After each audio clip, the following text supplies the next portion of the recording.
నరేంద్ర మోడీ పాలనలో 2018 నుండి భారతదేశంలో 2 లక్షలకు పైగా ప్రైవేట్ కంపెనీలు మూసివేయబడ్డాయి. గత 5 సంవత్సరాలలో 1,85,350 కంపెనీలను అధికారిక గణాంకాల నుండి తొలగించారు. ఉద్యోగుల సంక్షేమం గురించి ఆందోళనలు వ్యక్తమయ్యాయి.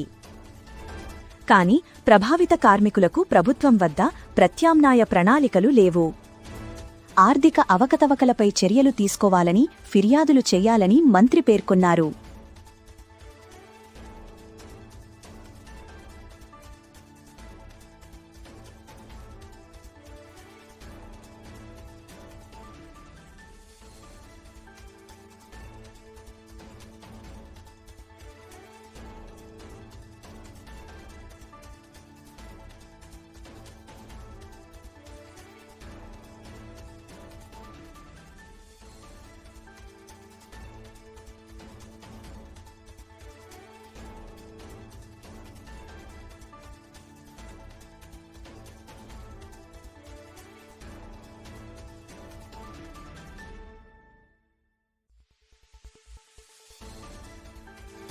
దీనివల్ల అప్పటివరకు ప్రభుత్వం నిష్క్రియంగా ఉందనే విమర్శలు వస్తున్నాయి.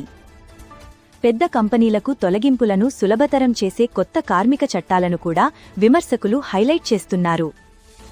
ఉద్యోగ భద్రత గురించి భయాలను పెంచుతున్నారు మరియు సరైన పర్యవేక్షణ లేకుండా కార్పొరేట్ మూసివేతలకు వీలు కల్పిస్తున్నారు. Download share chat.